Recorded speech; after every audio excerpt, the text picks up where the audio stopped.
We are returning from an executive session at 6:10 p.m. where we discussed DLST and STA and CSEA negotiations. Can everyone rise for the Pledge of Allegiance? The term rise. I pledge allegiance to the flag of the United States of America and to the republic for which it stands, one nation, under God, indivisible, with liberty and justice for all. Good evening, everyone. This is our last board meeting of the 24-25 school year. It is obviously bittersweet for many of us. I'm going to start off asking for an agenda adoption. Naomi is first and Deanna is second. All in favor? 7 in favor. The motion passes. Next up, the last superintendent's report. Dr. Robinson. Yeah. So actually, it'll be relatively brief. Before I just offer some, I won't say parting comments, it sounds so sad. I just want to remind certainly the board member, the culminating event for us is graduation. So looking forward to graduation on Friday at SPAC. The good thing is, it seems like the heat will break, so we'll all survive on a hot stage. We'll be fortunate enough to see, I think, 711 young people embark upon a brighter future after crossing the stage. So certainly looking forward to that. And it'll be bittersweet, of course, because that'll be the 20th time. And it's kind of crazy when I think about that, right? And you hear me make some of these comments, about 14,700 hands would have shaken crossing that stage over the past 20 years. And the bitter part is that, you know, like any good storybook, there's always an end. And I think that the sweet part is, you can always say, and they live happily ever after. And so, and the system lives, yeah, see, stop it. I told you that. You and me can share them tonight. The system lives happily ever after because we're built that way. And we have good people to carry on the good work that we've been doing. The next crop of students coming in will have a better experience because we're built that way to ensure that each year we're taking consideration what kids need as they move forward.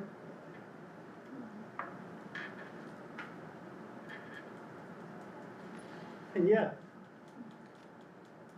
I'll stop there because I can't even say. All right.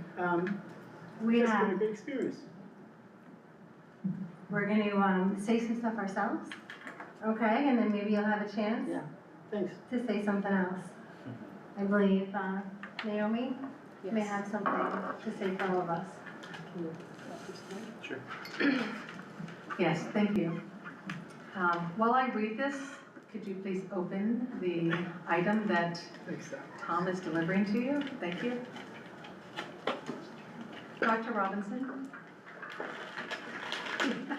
Tonight, we recognize and celebrate the remarkable leadership of Dr. L. Oliver Robinson, who after 20 transformative years as superintendent of Shenendehowa Central School District will be retiring at the end of this school year, now only days away. When Dr. Robinson began his tenure at Shen in 2005, the world looked quite different. Smartphones were rare, Chromebooks didn't exist, and social media was just emerging. Through the waves of technological change, cultural shifts, and political complexities, Dr. Robinson remained steady and forward-thinking, always keeping students at the heart of every decision. Under his leadership, Shen has not only kept pace, we've thrived. Our campuses reflect that growth. We've seen upgrades and improvements to every one of our school buildings. A beautiful state-of-the-art aquatic center became a reality. The Shenendehowa name and logo were unified and elevated in a strong and recognizable brand that our entire community takes pride in. We introduced electric buses, reinforcing our commitment to sustainability and innovation. And perhaps most significantly, we are on the cusp of implementing full-day kindergarten, a milestone that will impact generations of learners to come. These are not just projects, they are a reflection of a vision, stewardship, and a relentless focus on preparing Shen, not just for today, but for the future. Beyond the tangible, Dr. Robinson's legacy lives in the culture he helped build. His impact stretches well beyond our district lines, serving as the Vice President of the New York State Teachers Retirement Board, past President and Co-Chair of the New York State Council of School Superintendents, and a mentor to superintendents nationwide. It's a very long list, and as you can imagine, I could not put everything in here. He has spoken at GED graduations to incarcerated individuals, championed inclusion and equity, and given his time to organizations like the Ronald McDonald House and the Double H Ranch.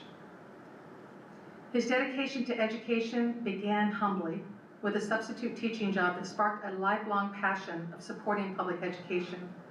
Since then, he has led districts, including serving as superintendent for Mahonison Central School District prior to coming to Shen, taught at colleges and universities, and earned accolades, including the 2013 New York State Superintendent of the Year. But for all his titles and awards, what defines Dr. Robinson most is his family. He is a proud husband and father, now watching his children, Oliver, Eric, and Genevieve, begin their own journeys into adulthood. With Oliver engaged, Oliver, your son, we suspect a new role, grandfather, may soon be added to the list. And that's not an announcement, folks. I just think it's something really wonderful to look forward to. Dr. Robinson, you have built more than buildings and programs. You have built relationships and shared sense of purpose. You have helped shape Shen into a district known not only for excellence in academics, the arts, and athletics, but also for vision, community, and care. On behalf of the Shenendehowa Board of Education and the entire Shenendehowa community, we thank you. Thank you for your leadership, integrity, your example, and for the legacy you leave behind. We wish you all the best in this next chapter of life and celebrate all you've done to make Shen a place we are proud to call home. And I have to add that on a personal note, I remember first meeting you shortly after you began your tenure here at Shen. It was at a preschool PTA meeting, which, for those unfamiliar, is part of PTA Council. I was genuinely impressed that you took time to attend that meeting so early in your tenure here at Shen. I'm also deeply grateful that both of my sons have experienced your leadership as a superintendent throughout their entire primary and secondary journey. Congratulations on your retirement. I know that you're not going to rest though, but from all of us again, thank you. And before, have you opened? Yep. Okay. Mary Colleen's going to say a few words. Well, I just wanted to let you know that the design of what we chose here is actually purposeful. So it's an obelisk, which is really a monument. And, you know, your impact at Shen has been monumental. And it is really about, you know, something that is solid and will withstand the future generations. And so, you know, that is representative of how we feel. And we wanted to do something that was representative of that. Can you restate what's etched on it? I'll let you do that. Oh, okay. I have to look at the picture though. So I don't want to have Dr. Robinson have to read it for us. It says, the Shenendehowa Central School District Board of Education proudly recognizes and celebrates Dr. L. Oliver Robinson, Superintendent of Schools, 2005 through 2025, committed to excellence. So, thank you very much.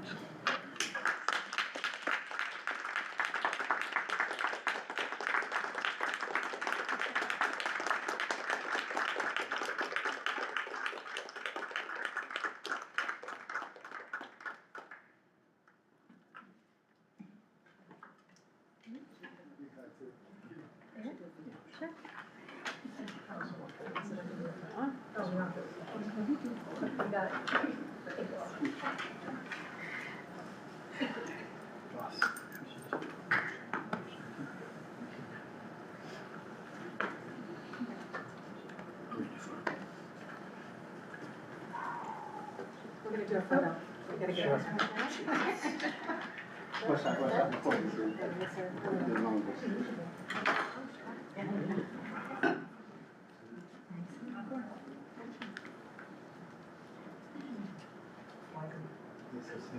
Actually, Yeah, I need to be in the top. top. Are you cool with it? Like, Petra. Yeah, I was gonna say. Do you want to talk? Small people? Oh, okay. Nice, all right. No, that's fine. Yep. Okay. Are you good? Are you good? All right, you're on. Okay, we're scooching in. Are we all There you in? go, yep, you're on. Got it. Thank you. Oh, that's it. A little heavy. Yeah. And they're dangerous. Oh, yeah, rapid.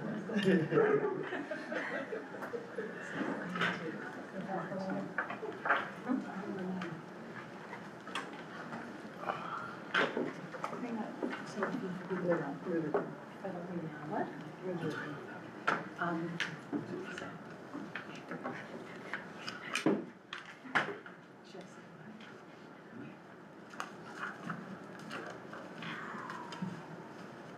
Would you like to say anything? You don't have to. Sure, No, you don't have I think it's certainly deserving of a comment. Thank you. If I kind of had it my way, I would just go quietly into the woodwork.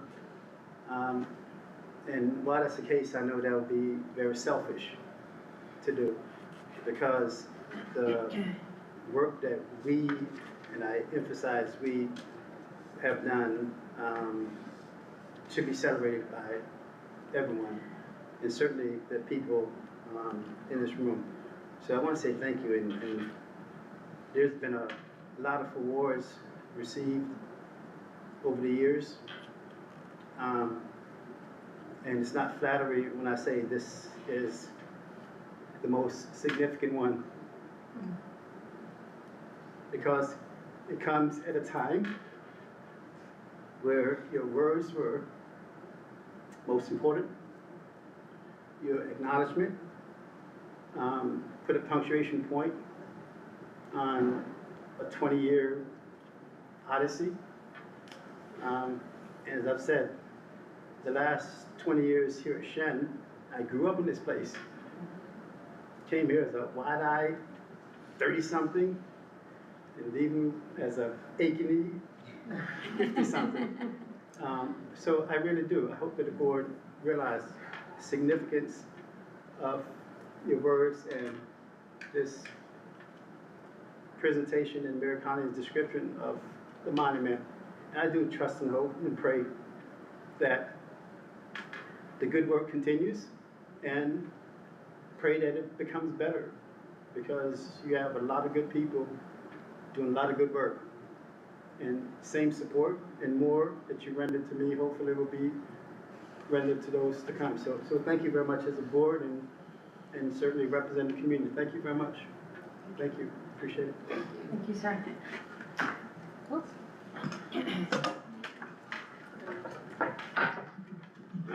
After having completed that wonderful speech, Naomi is going to sneak out the back. An alternate event to go to this evening. Dr. Robinson, congratulations. Thank you. It's beautiful. We have others to appreciate tonight, in addition to Dr. Robinson, and I'm going to start with Madeline Andrus, who has been a welcome and informative and very appreciated member of our board, and we respect and appreciate everything that you've done this year, and we would like to provide this certificate, and I don't have my reading glasses, but I think it says, in recognition of your service as a Student Senate Representative on the Board of Education for the 24-25 school year. We will commend your involvement in preparation as a representative of the community. On behalf of us, we offer our sincere thanks and gratitude. So thank you very much.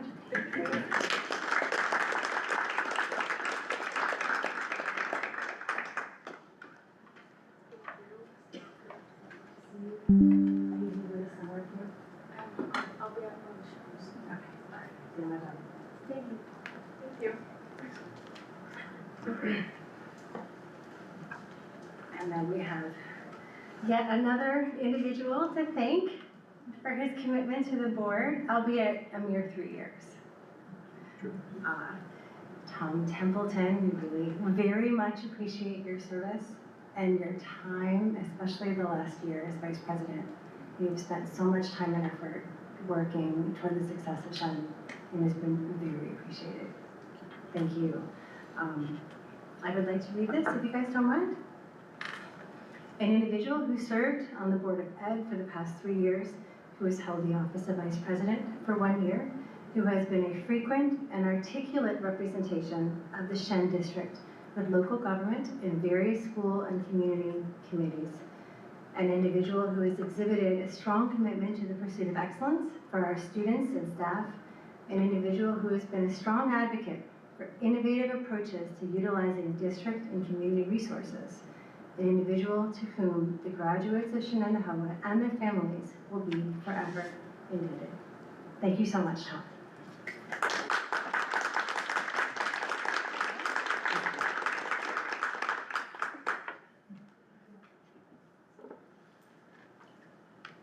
Good luck in the future, and remember, the door is open. Yeah, so. There's never a point at which you cannot reapply to the Board of Education. Thank you. My kids are very young, so I will be around.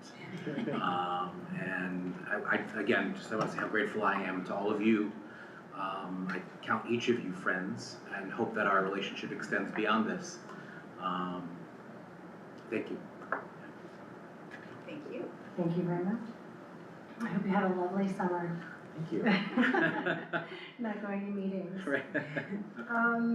I believe if there's no further business, we're going to move to the study sessions, in which we have Ms. Hillary Hofstein, who will be providing an update on our water testing plan, specifically with regard to lead. Thank you so much. Just have like a short. Second? You want me to just move it as long? Oh, yeah, I'll tell you when to go. Go ahead. All right, so I'm going to talk today about our Does she current. not have a mic? I don't. Here, mine. Yeah, Naomi, or Naomi's. Yeah. It's on. Thank you. All right, can you hear me? Yes, thank you. So I'm going to talk today about the current status of the lead and water program. The last time I presented in front of the board was in November, and so we'll talk a little bit about kind of a reminder of what the program is and where we're at. So we're going to look at a program review, the remedial actions that took place, things that we did to investigate high lead levels, where we are with the remediation now, and also what we learned. The continuing communication education that we have, the website, and then future steps.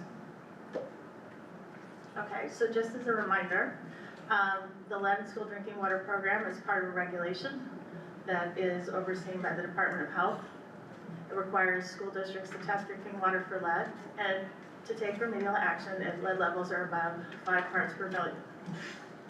Things to know about that is since the last cycle of lead testing, they brought down the action level by 2/3 for 15 parts per billion to 5. So 5 is a pretty low level to try to meet. The outlets that are determined to be used for cooking or drinking, we call those applicable outlets. And so the district has to determine what those outlets are and kind of keep track of them. And then outlets that you don't use for cooking or drinking, so like bathroom faucets, slop sinks, things like that, we call those not applicable. So the current sample cycle runs from January 1st of 2023 to the end of this year in 2025.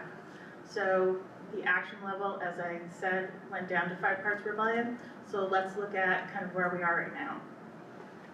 So in the last few months, we've completed a records review. That was a records from 2017, 2020, as well as lead and water testing records from this cycle. We've been looking, I should say, I've been looking in detail about the remedial activities that we've been doing, and we've been trying to track maintenance that's been done on plumbing fixtures so that we can see if we need to test if it's an applicable outlet and if we don't have to if it's not. We've done a review of drinking fountain capacity, that was done prior to my presentation in November. Additionally, we've done a review of whether faucets have things like mixing valves so that they wouldn't need to be tested, aerators, filters, or other notable features. Also, we've looked at the water outlet profile. There's been extensive updates to the water profile. There have been some changes in whether water outlets were determined as applicable. Some of them have gone from applicable to not applicable based on our understanding that, yeah, that's a bathroom fixture and there's not a likelihood anybody's gonna drink from it. Two things that people during COVID said, no, we're not going to be drinking from this outlet. Yes, we do want to drink from it now. So we've tested for it. So there's been a lot of updates, and so numbers of applicable versus non-applicable outlets have shifted a little, but not too much. I'm in the process of looking at a review of the water outlet maps per building. We have maps, but they need to be updated. And we're getting software that potentially has a mapping feature that could potentially help with that. If not, we'll just use floor plans and update those. And then finally, a review of kitchen outlets and indicate which locations are used for cooking or drinking versus dishwashing. So in the past, we were testing all kitchen outlets, but we didn't have to, because some of them are only used for dishwashing and some of them are only used for food prep. So that's something that we've kind of figured out at this point. Next slide. All right, so what are some of the corrective actions we've done? We've done permanent outlet removal or disconnections, so water fountains in some of the elementary school classrooms, as well as in some kitchens of some kitchen equipment. And then also outlet or pipe replacement. We did some investigatory work there in one of the kitchens to see if we could bring lead levels down at some of the kitchen equipment below 5 parts per billion. That was not successful. We have looked at aerator replacement. So what we've done is we have changed out aerator inserts and a number, about 150 sink locations across the district. That's been successful. We've looked at doing flushing, not as a regular program so far, but certainly when we've done maintenance on plumbing fixtures, understanding that it's important to flush the lines is important. I'll talk about that a little bit more. Point of use and inline filters. So we have installed a number of inline filters under classroom sinks, and also point of use. So something that goes right on a sink faucet, filters where those filters can be changed relatively frequently, but we generally put them on where there's less water use. And there are a number of non-potable water outlet signage across the district. Now, you're gonna find those in two basic places. One, wherever there's a non-applicable outlet, we have to post that it's not for drinking. And then for all of those places where water outlets tested above 5 parts per billion. Okay, and then there's education. So a lot of education goes, you can find that on the website, but also we've provided information to buildings about the water filters and went to give custodial staff a heads up that filters need to be changed. So things like that. All right, so things to note. As I mentioned, the signage, you're really generally gonna see them in bathrooms and slop sinks. Those are your non-applicable outlets. The signage for applicable outlets testing above the action level, and I can say that out of all of the water outlets in the district, we've been able to decrease the amount of signage by 16%, and that's a significant number because that's a large chunk of those outlets that tested above the action level. So that's good. So that signage is coming down. All right, so again, point of use and inline filters. We installed 22 point of use filters at kitchen sink faucets, faculty room sink faucets, and classroom faucets. We have put in place 124 under the sink filters in elementary school classrooms, at some kitchen sinks, and then for plum coffee makers. And we found where we had initially put a point of use filter in a kitchen, we've removed it and put an inline filter just because the amount of water that they use is higher and they just need a larger capacity. All right, so we have again, done permanent removal and disconnection of service lines, specifically the water fountains at the elementary schools, Chango, Carrigon, Octay, Arenda, Scano, and Tasago, and then the permanent removal of other fixtures that have been as determined. So, in particular, I think some kitchen equipment, and that's it for the most part. For the investigatory actions, I've already actually referred to that. We looked at trying to change out some of the plumbing lines to kitchen steamers to see if that brought the action level below 5 parts per billion. It did not, but we did get an idea based on kind of slug testing, just testing out certain volumes of water back into the pipes where we knew we were no longer within the room and in the wall. Those were testing high still. So we know that some of the older pipes and some of the older buildings probably have lead and could contribute to a higher lead level. Can I ask you, I didn't mean to interrupt, but I know that part of our long-term capital project is replacing pipes with, are those some of them? Yeah, actually, I've noticed that should address that, so. Great. Yeah. All right, so if you look at the remedial plan status last November, we had accomplished 21% reduction in water outlet exceedances. So out of all of the places in the district, there were 242 that tested above the action level. We have reduced it by 21%. So go to the next slide, please. Today, we can say that we've reduced it by 95%, which is a huge accomplishment.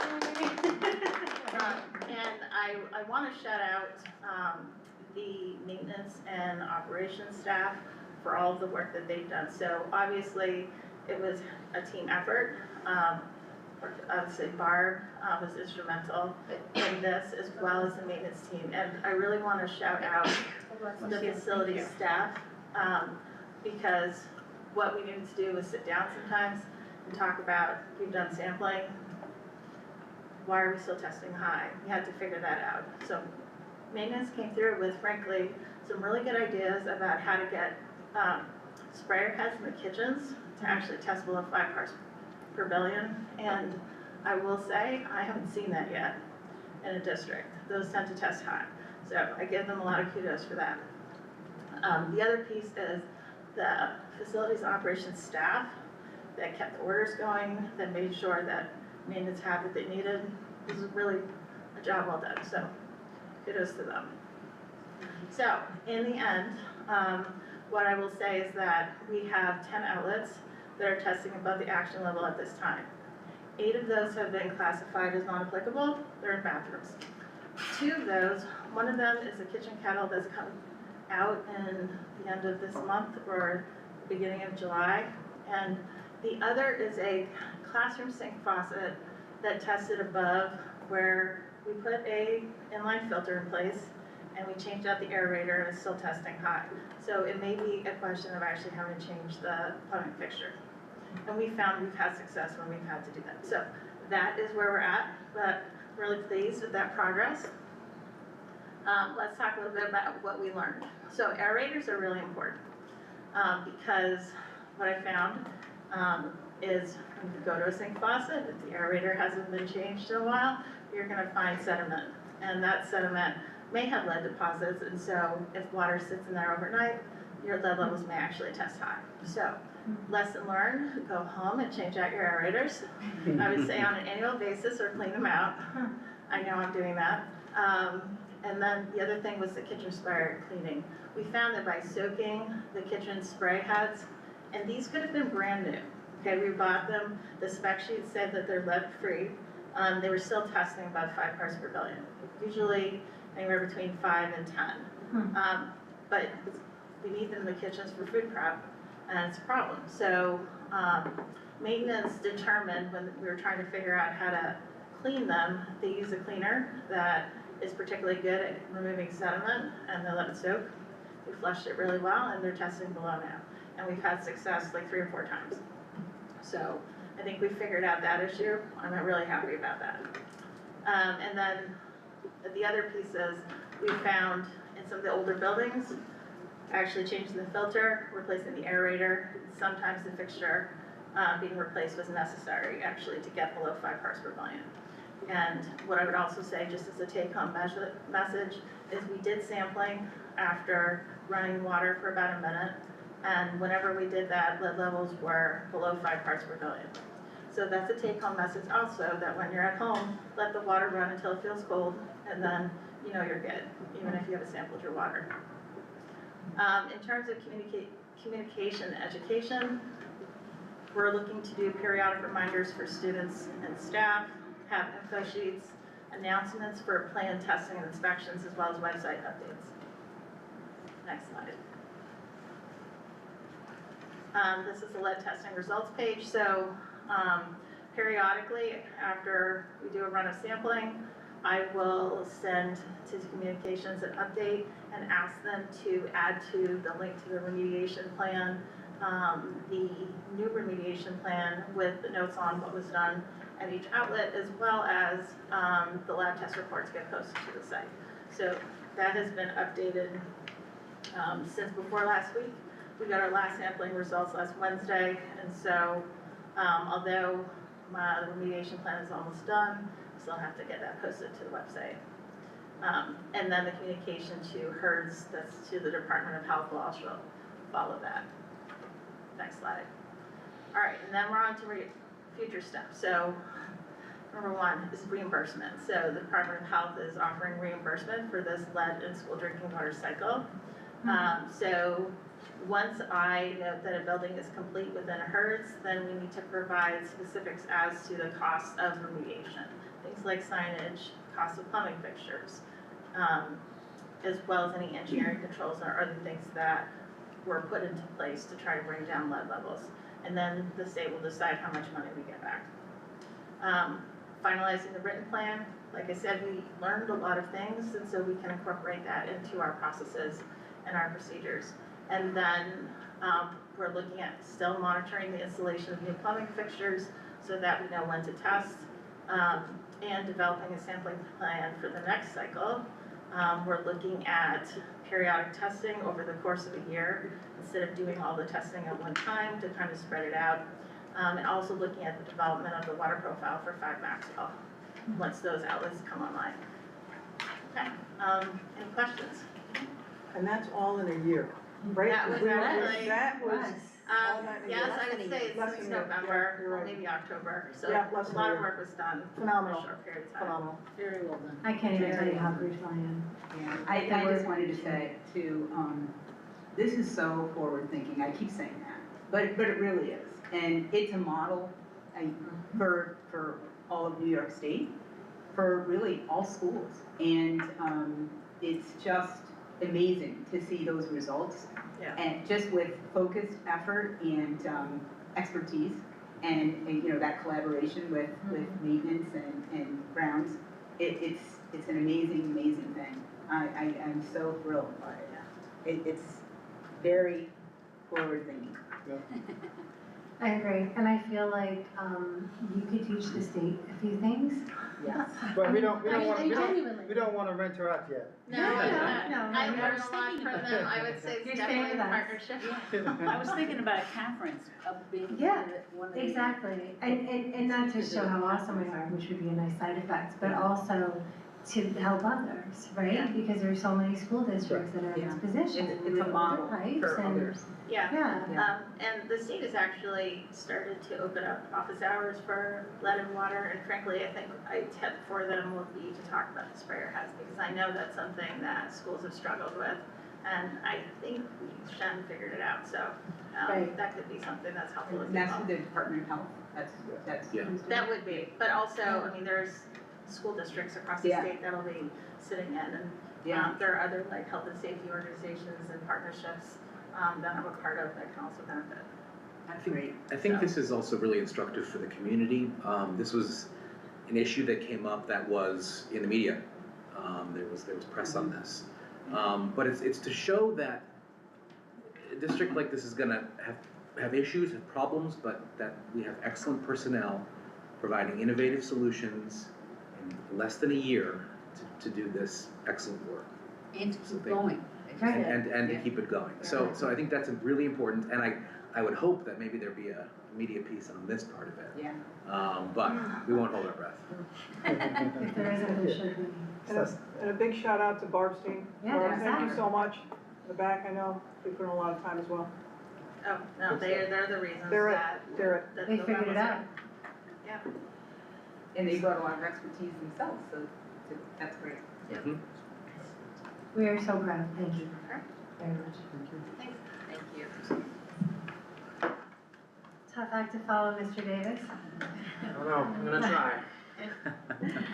but I reviewed your presentation and I think you have some really good news as well. You're just gonna have to scroll. Alright, so tonight I'm gonna be providing an update on the Recovs grant. So I'm joined this evening by Nicole Miklas. I wanted you to put a face to a name. So Nicole is the district's attendance teacher.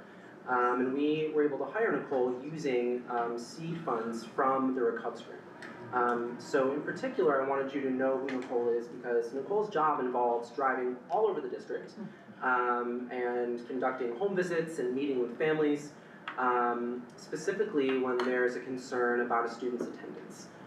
So you'll see some data in a minute about the work that Nicole has done this year, which is really phenomenal. But she drives all over Clifton Park all day long. So if you see a Shen vehicle in places and you're like, why is this here? It's probably Nicole.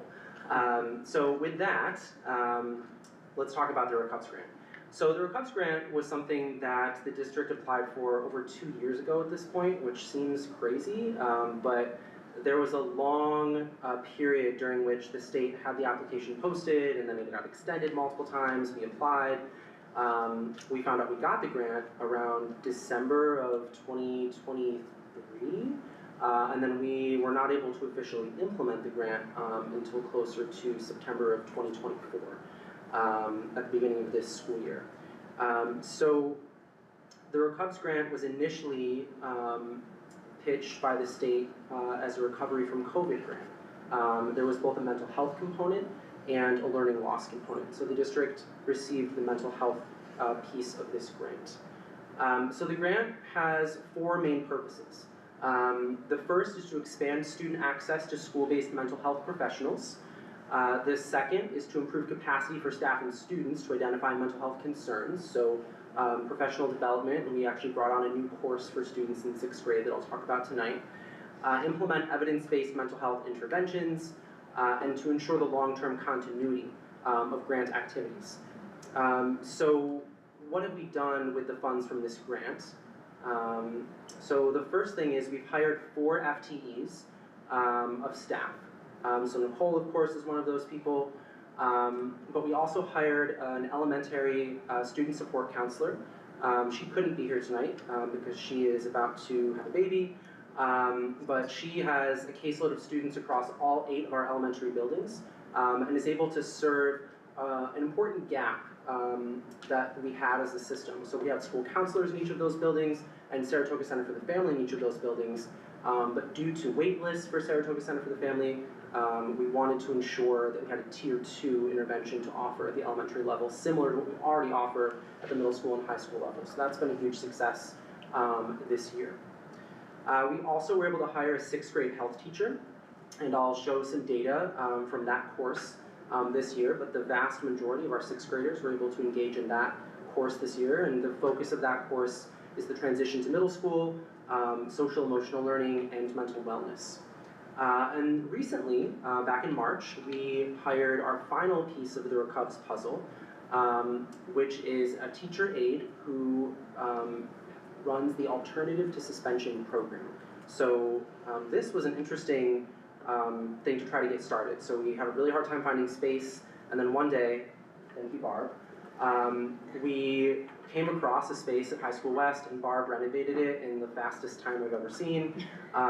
New paint, new floors, new walls, air conditioning, everything. And now, when a student is long-term suspended through a superintendent's hearing, depending on what the suspension is for, they're provided the opportunity to come in person and receive their tutoring in school, have access to school meals, have access to their mental health counseling through their school counselor or student support counselor or Saratoga Center for the Family.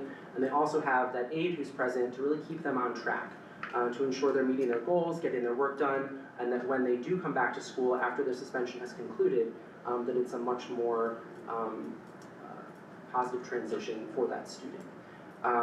So the second piece of the grant is professional development. So we've offered training in youth mental health first aid, which is something we provide to both teachers and support staff as well as administrators. The crux of this training is what to do if you come across a student who's experiencing a mental health crisis. And the basic result of this training is make a warm handoff to a mental health professional, identifying who those people are. We also have offered suicide safety for staff and students, similar but very focused in on students who might be experiencing suicidal thoughts or thoughts of self-harm. And then crisis team training. So all of these trainings have been offered by the Office of Mental Health through the state, and they've been very successful as we've been implementing them across the district.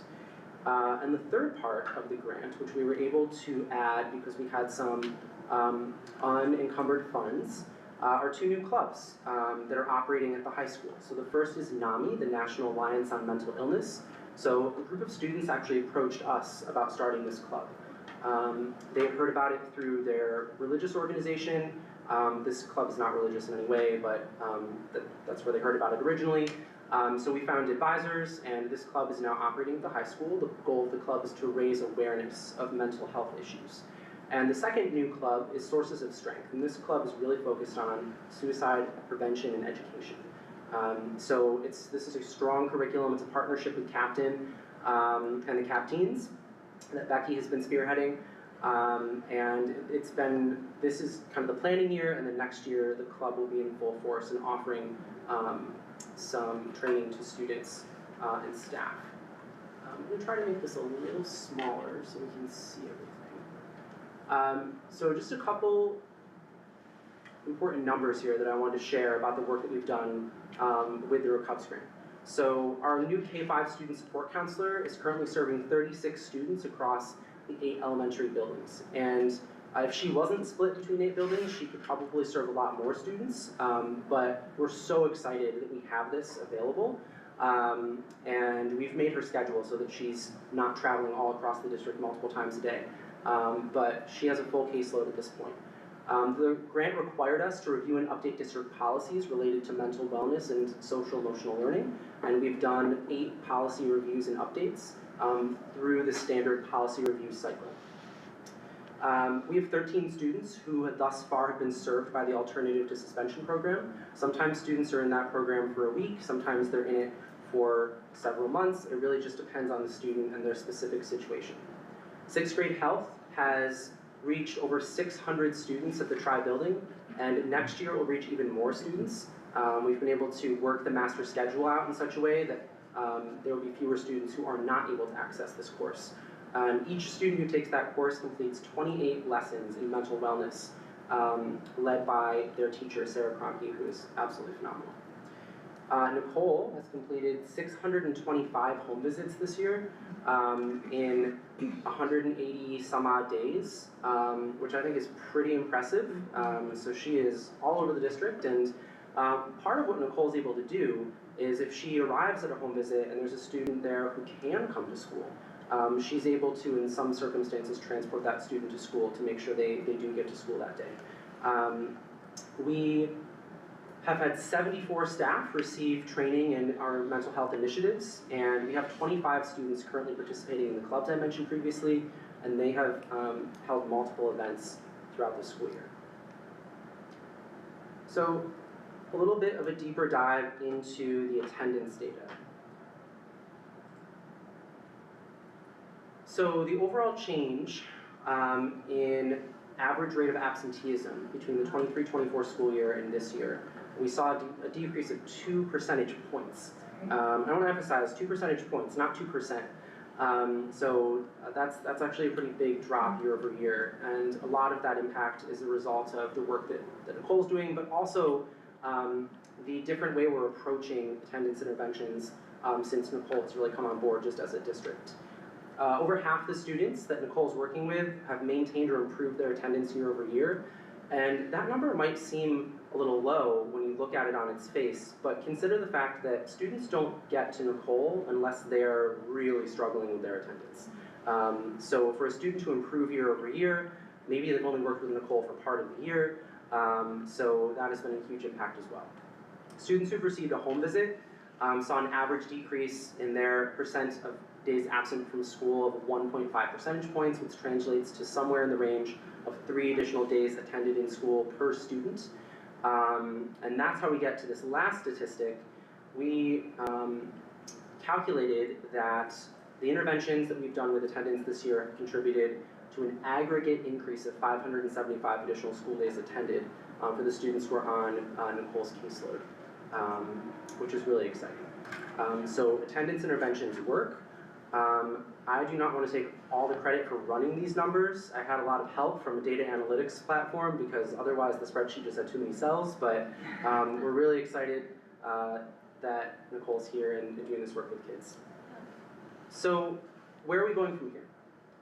This grant has an expiration date, but thus far the district's budget has been able to absorb the positions that we've added in the grant.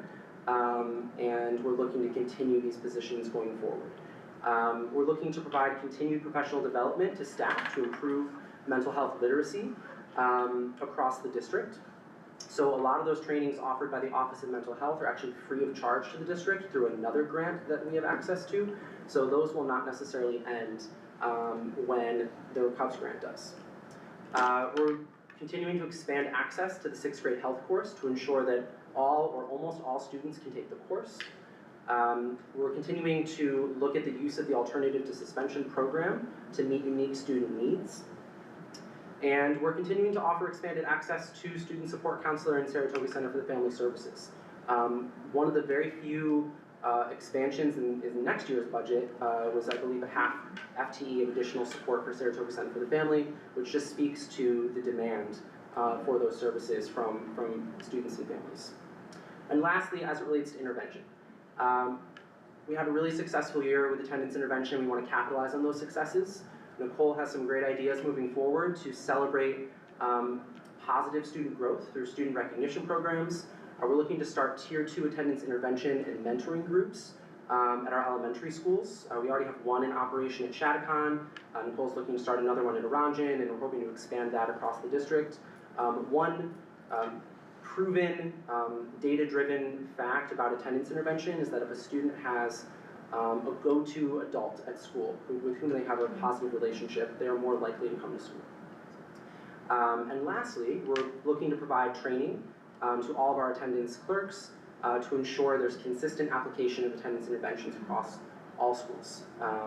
And that's something that we're doing this upcoming summer and fall through Sarah Schneller's office. So that is our update tonight on the RECOVES grants. Thank you so much.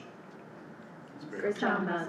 Thanks, man. It's terrific. And Nicole, great job. Thank you. Thank you, Nicole. I think, So- Nicole, you're gonna need a clone. Yeah, Thank you so much. One of the things we had talked about, maybe the last time or the time before you presented was really about the sustainability. So that's wonderful to see. And one of the things I really like, at the NISPA conference, there was a session on sources of strength, the club that's coming here. And really what that is so it's suicide prevention, but it's upstream prevention as opposed to more crisis intervention. And while crisis intervention is super important and the traditional interventions are very important, really having sort of peer-led upstream, that fosters a sustainability in itself, which I think could be really helpful and reduce maybe some of the need for some of those downstream services. So I think that's wonderful that you guys are adding that. Absolutely, and it's really, the sources of strength is all about what do you do when you feel down versus what do you do after you've already, had thoughts or taken action. So it's preventative for sure. Yeah, awesome. Is that in the high school level only at this point? We'll look at that. Yes. For now. Yes, for Yes. now, but looking to bring it down to the middle school level, but we're going to be starting here. That's terrific. And how much longer is the Recovs grant continuing? So the state extended the grant to June of 2026, and the grant pays for part of all of these things. It's about 40 to 60% depending on the year, and then the district picks up the rest. Thank you, phenomenal work. I had a quick question about, you had mentioned having an adult, that's there, and then the impact that has for, absenteeism. Is that being, that role tied to the aide, or is that a teacher, or is that So- in the elementary school? It can be any staff member. Okay. So in the schools where we have existing mentoring programs, it's a volunteer basis. It can be teachers, aides, administrators, support staff, really anyone who That's great. wants to take the time to, make the effort and build that relationship with the student. That's fantastic. Thank you. Yeah, thank you.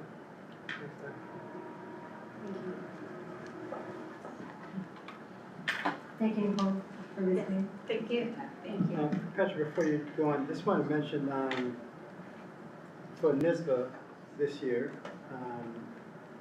Matt and Becky will be presenting on, we had two present, which one are you guys doing? Mental health. Yeah, on mental health, so we're talking about our model, so some of the things that we're doing here. I submitted an application for two presentations, and NISBA said they didn't want Shen to dominate the entire conference.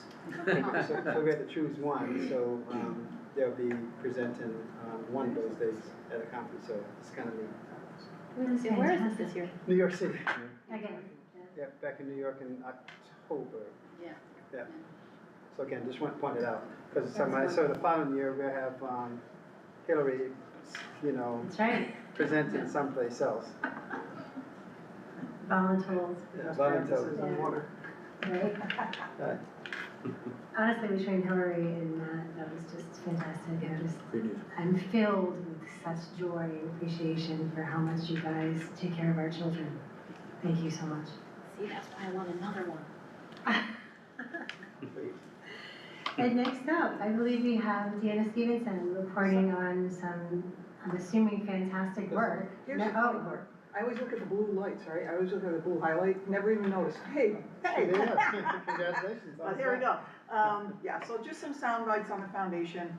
We continue to move forward strongly, and I'm happy to report from our 8-member team that we have right now, we're bringing on 3 new members.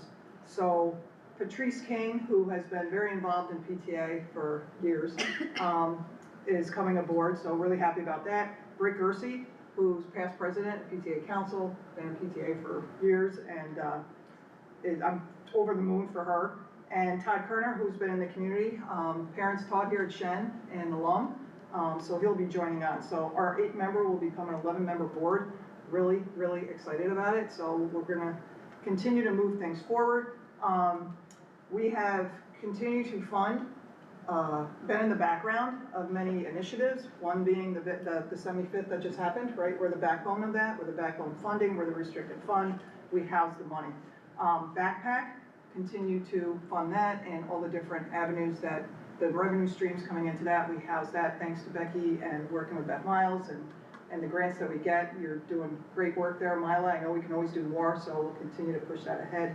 And of course, this year, with Lucas is pushing and bringing on the, bringing back, actually, the Shenendehowa Hall of Fame, Athletic Hall of Fame, which will be held in September. We house that, and we're helping with sponsors and whatever we can do to help with Lucas and get the crew there. That'll be at the Hilton Garden Inn in September. But why we're there is to make people aware in the community that the Shenendehowa Education Foundation is alive and it's vibrant. I'm gonna read the grants that we've done. Not all have been approved, but here's what's on the docket for a total of $20,629. A cardio monitor for the high school, middle school mentor project in Coda, same in Acadia, sound equipment for music during prep time in high school, Seat Camp 2025, I'm thinking we brought 30 plus kids this year. I think I don't know, Becky, I'm thinking of that number, was it 30? Yeah, that's a little high. Was it 25, 20, 25? No, I think it was like 12 last year. We're trying to expand it this year. Did we expand, okay, Yeah, was it, all right, because it's a good amount though. Yeah. All right, no, it was a lot. yeah, okay. So, Echo Osbox, which is a STEM initiative, 11th grade Broadway trip. Greek Festival at Coda, Carrie Schloth brought that forward, and the pictures were phenomenal on that. Aspire program that we did last year, we brought it forward this year for 2025. Middle school tech projects, that's Andy Mink and Rock Travis bringing theirs, and they also were head innovators for our 75th time capsule, the sign for that, so they did a great job. Again, the foundation staying behind on that and funding. I talked about the Athletic Hall of Fame plaques and the Hall of Fame dinner, and our Distinguished Alumni plaque. If you go down to our Alumni Walk of Fame down there on the other side of the high school, you will see that everybody that has been given this award through the foundation and others are line that hallway. So that in a nutshell. Save the date. And save the date. You always forgot the anniversary, I'm forgetting my foundation. So our next event is November 1st. We had a great showing last year. We're going to do it again this year. It was a great event. Most of us attended, and it was fun.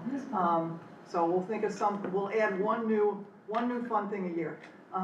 So stay tuned. But yeah, that's the foundation. So thank you for your time listening to that. I'm always impressed at what Good you stuff. guys bring, Good absolutely. stuff. And especially Seek, right? Because where are these kids gonna go over the summer, if not to that location, and to get that experience? So thank you so much. Of course. It's fantastic. All for the kids.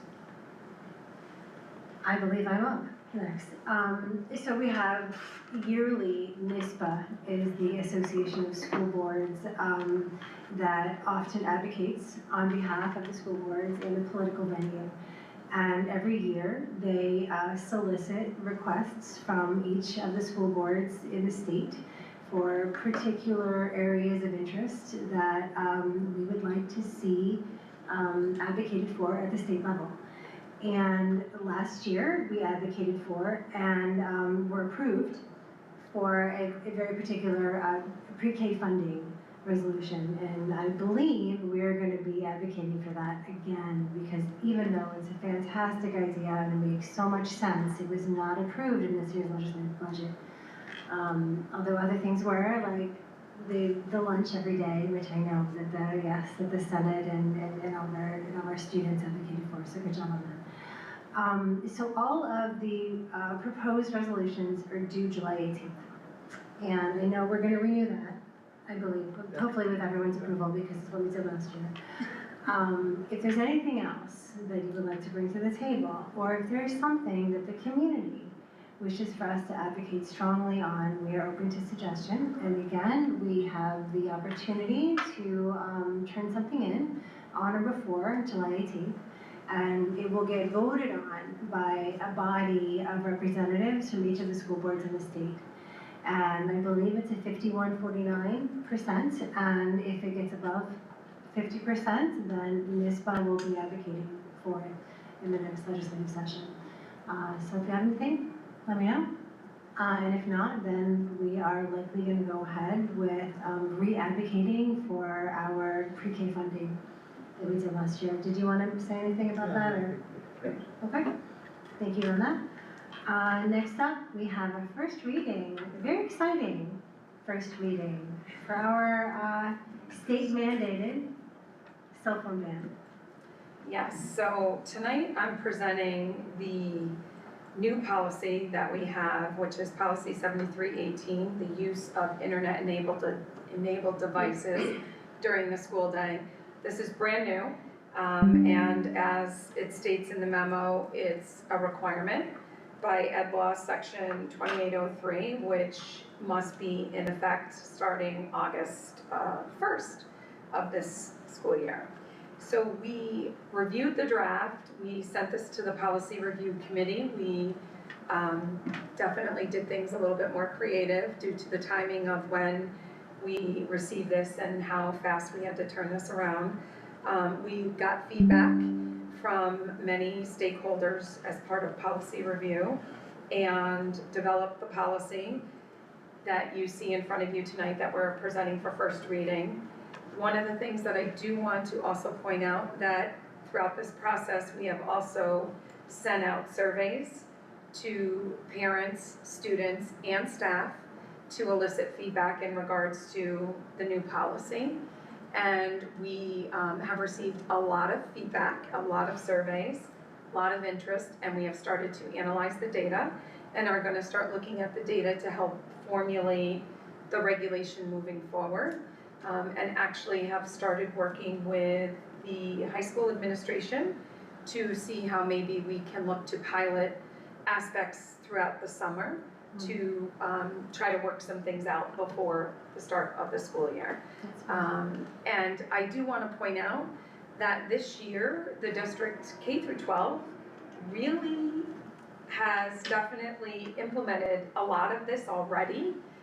There's just a little bit more pieces that are defined by the new law that came down, so I wanted to point that out also. Any questions? Yes? Or questions, please. Is this on? Yep. Okay, so, as you were saying, like with the survey and such, that a lot of students did complete it, and something that, and I had like read like Kathy Hochul's like little like writing on it, and we, like the Senate had also met with Mr. Gastinelli to like talk like student opinion on this, and like a large thing that we wanted to talk about, which I don't know if like Kathy Hochul had implemented this into her own thing, is that within the first policy draft that was sent out in the survey, it mentioned no phones on school buses. So could you just like expand on that? Sure. One of the things that we talked about and that we continue to talk about as a school system in the code of conduct, when we define school property, we also include the school buses as part of school property. So in talking with you know, some of my colleagues and some of the people around the table, and also looking at how we preface things already, and that we decided to include the school buses in that language as well. And again, one of the things, because it's also reflected in the code of conduct, so we want to make sure that this is mirroring the code of conduct when we talk about school property. One of the things that I do want to point out, and one of what we talk about with policy, is that there's room for improvement and there's room for adjustment once we, you know, start to put things in play, or if we start to go down a path and we're trying to figure out implementation, we may have to make some adjustments moving forward. However, this is, that's why it ended up being incorporated in the policy itself.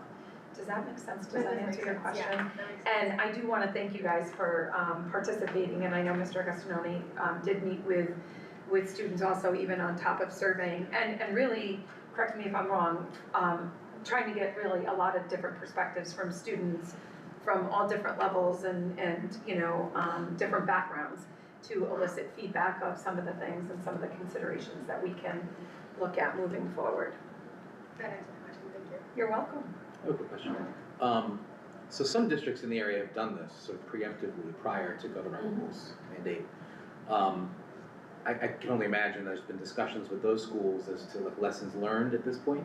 Was there anything that stood out in terms of, I mean, did any of those conversations help shape this policy? Do you want to answer some of that, or I can answer some of it, but I know we had a little preliminary conversation, but go ahead. Yeah. So the answer is yes, and in many ways good for us. Because I think what districts found out that some of the methods that they use for storage became an administrative nightmare. And the one, and two, it also puts the district in a liability situation. And so I just want you to think about, we have 2,800 kids roughly here in this building, and if 50% of them have a phone, and you're collecting 1,000+ phones, all it takes is for one young person to say, my phone was in this condition when I put it in storage, and now it's in this condition, and so now are we going to become that monitors a phone condition before phones go into storage. And some places moved away from the responsibilities for the kids to store it, and then you start running into things, you know, kids are creative. I'm gonna put this phone in the pouch, and I got this phone in my pocket. And so I say that because, you know, I think one of the things that even though we didn't go and take some of the steps that some surrounding districts took, kudos to particularly the high school administration. Last year, there was a very concerted effort, sending out videos to families that speaks to what we expect from kids. So it was more about a permissive approach to it versus a prohibitive approach to it. And I think for the most part, even last year, we saw very minimal, particularly relatively to the number of kids with devices, disruptions within classrooms. And so it's also, again, consistent with the shift in language that we did with the Code of Conduct, where we want to say to the large number of kids who are doing the right thing, thank you for doing the right thing, and then we treat the exceptions as exceptions versus trying to have a rule that makes those kids who are trying to do the right thing feel bad because of one or two kids who are not, right? So I think, Tom, I think those are some of the lessons that learned, and again, we also have to go back to what's the purpose, right? If the purpose is to have kids engaged, we have done a lot of things to have kids engaged. And so if that's the purpose, well, it's more than just saying what you can't do. It's more about what opportunities we're going to create for kids to be engaged and have conversation and things of that nature. So I think those are some of there's some logistical lessons learned. Sure. And then there are some philosophical lessons, if you will, in terms of the tone and tempo that's established by the administration. And I think for the most part, the administration across the district, K-12, granted it has not been such a big issue at K-5, has set the tempo of like, no, we expect our kids are going to follow rules and be honest brokers about it. And even this policy speak to taking a more restorative approach to it versus a disciplinary approach to things, because at the end of the day, you're always going to have those situations, and we can't have a zero tolerance phone policy. And I think somewhere in the narrative that became the piece. And I think the governor said that like the people shouldn't be suspended for this. It should not go to that level. And that's in there. I think yes. But to your point, I also think that part of it is, and there's lots of people in this room who have read The Anxious Generation. There's quite a bit of evidence to show that it's not so much about classroom disruption as much about learning disruption, and minds being elsewhere. So that's part of it too, right? It's not so much the punitive aspect of it, but it's trying to help educate folks to understand. Some just won't, and that's okay. To understand that it's not just about the disruption that may occur in a classroom that might be disruptive to the learning environment, but also to the brains of the young people who don't have to be thinking about it anymore, right, from bell to bell. But, And one of the, I do want to point out, I think some of the key wording in the policy, we talk about in there, being physically and psychologically present, and interacting, which is really important, and that's to your point. Great. So do you think there's going to be a big run on flip phones on Amazon? I was very surprised to see that's an interesting admission that we can provide our children flip phones and still text them. That's not internet. Because it's not internet, right? Yeah. So don't reveal all the secrets. Yeah. It's right there. It's right there. You know, the other question that I did want to ask you is, my understanding is that the legislation requires at least 2 separate ways in which parents can access students. Is that? Yeah, we have to provide options for kids to be able to access, and we have that everywhere. Right. So is that like a phone call and then okay. And those are some of the details too, as we work through and look at our regulation and also in our communication plan. Once this is approved, you know, that is something that we are working on over the summer. You know, we have a draft right now that we're still working on as far as the communication plan goes. There's definitely some work that needs to be done, and it's multi-tiered. And you know, what does it look like for students, parents, as well as for teachers? And back to, I think it was Dr. Robinson mentioned, you know, the video that Mr. Agostinoni put out. You guys They watched in their classes here at the high school, he sent it home to parents. We talked about how do we modify that to mirror this moving forward and using that, and can we potentially use it at the middle school or adapt it? Again, there's a lot of great ideas out there and a lot of collaboration happening with the administrative team and teachers too. So, thank you for that. So can we expect that the next time we see this, it's gonna be modified, or do you think that it's in its? The policy itself should not be. Okay. So, because the law language is very Yeah. restrictive in terms of, so the policy mirrors that. So the board, the second reading in July, the board should see a very similar policy Okay. as this. It's the protocol pieces that goes with the regulation that needs to be differentiated by program level and things of that nature, which that will come to a head in August, September, which will again mirror the stipulations of the law, which is reflected in the policy. Okay. Yeah. Yeah, that makes sense. I know it's a very restricted timeline, and I appreciate all the work that you guys have done on it. Guys, any questions? Okay, thank you. Thank you. Yeah. Okay, next up, we have a couple of items from the audit committee, and Naomi is missing, but Carla, would you like to speak to this? Yeah, yes, we have, just one issue that came up. One of the committee members, non-employees, is going to step down.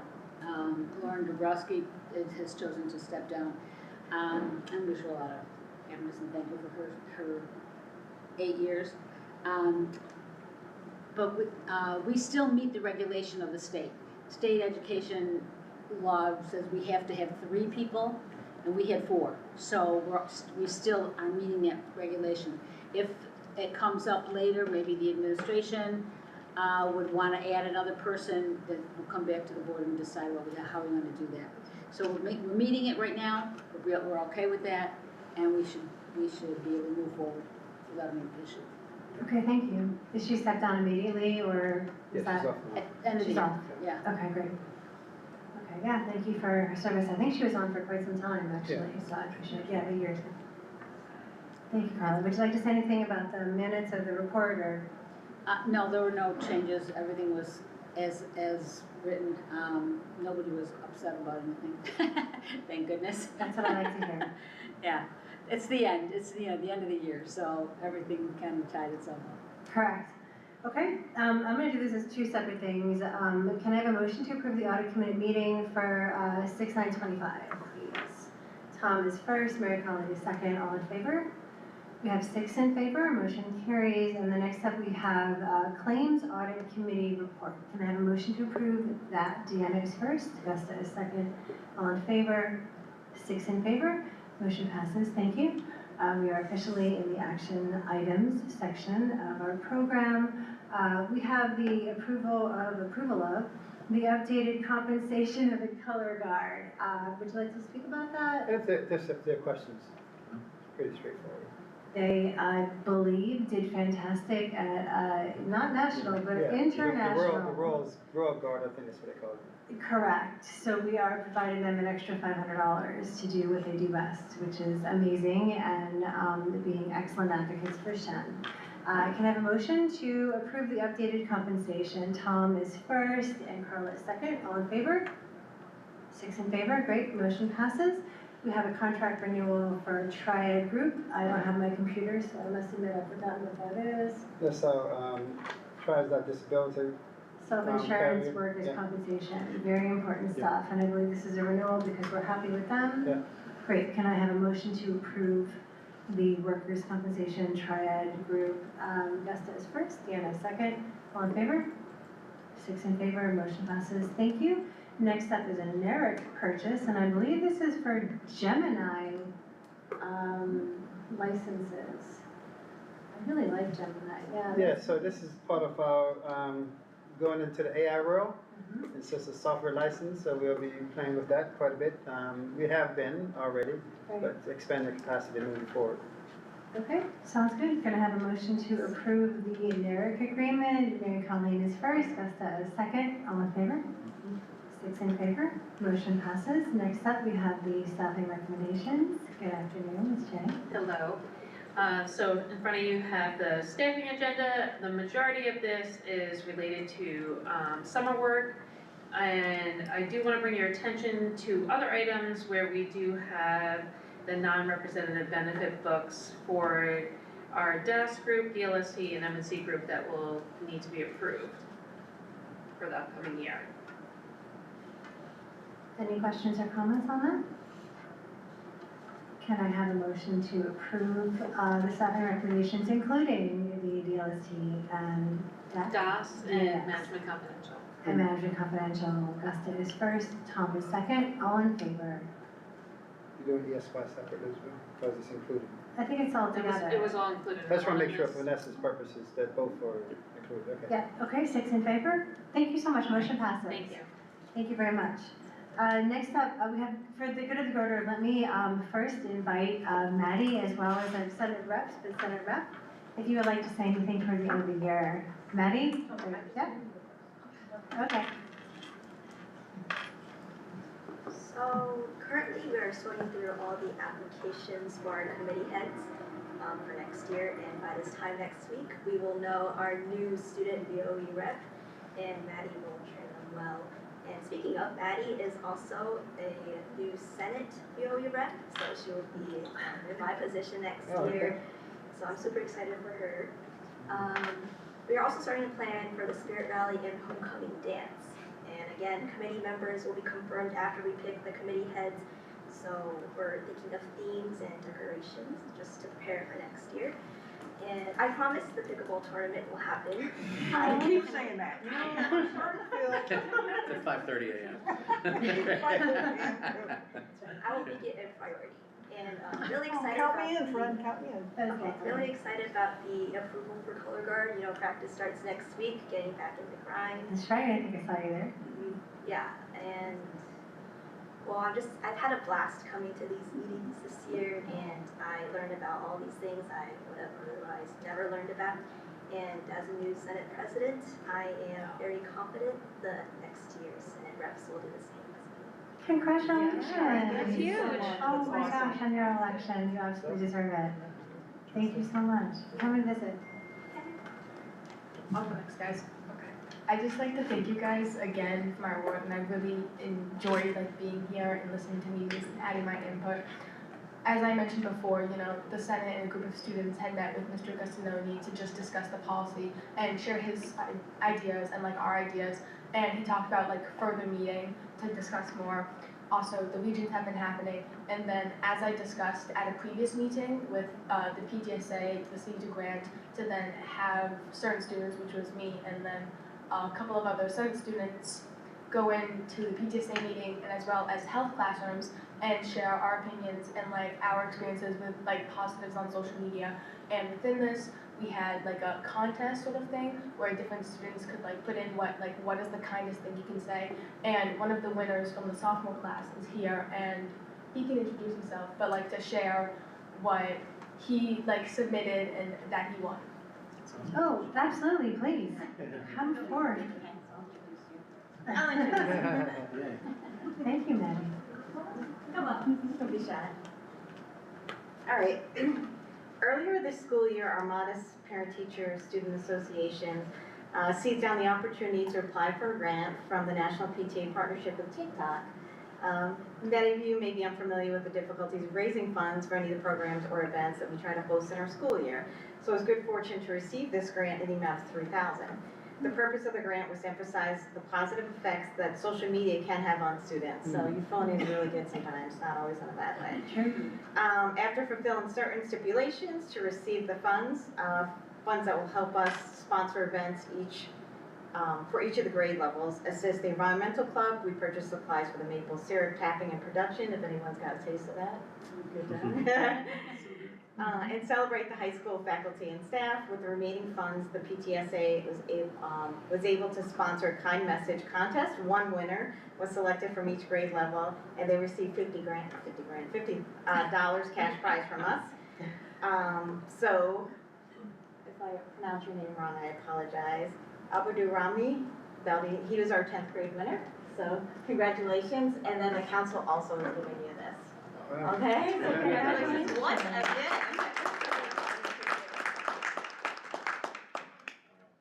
My message was, believe in your dreams, no matter how big or far away they seem, and even when others don't believe in you. Every great journey begins with hope and courage. Keep believing, stay true, and stay kind. You're meant for amazing things.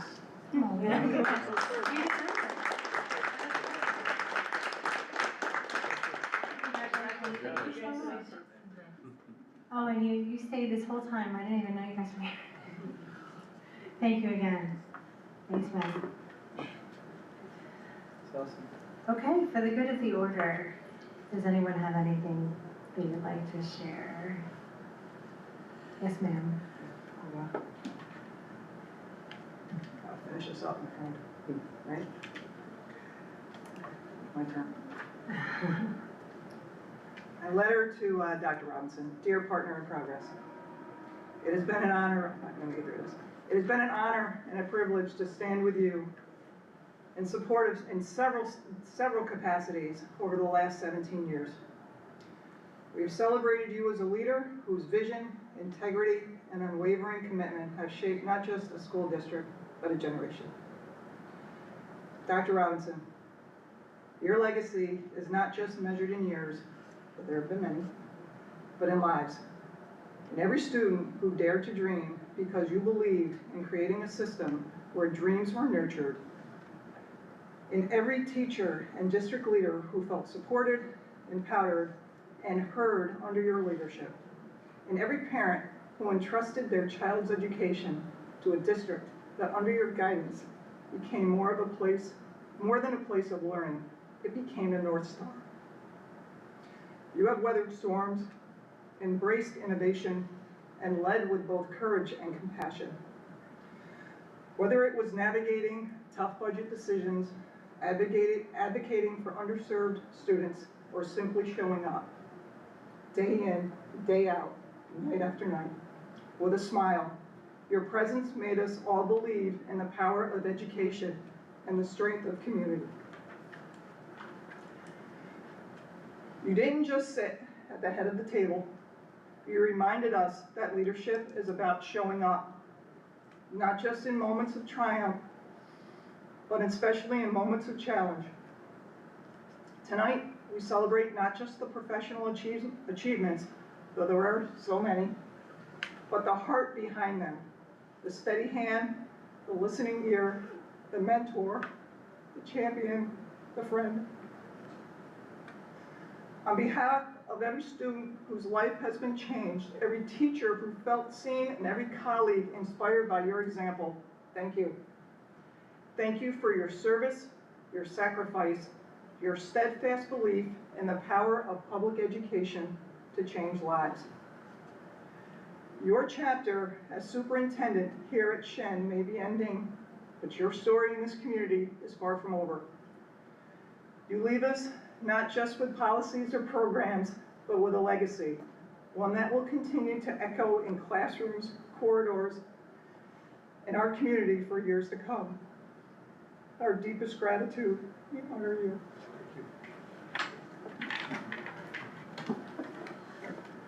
Partner in progress.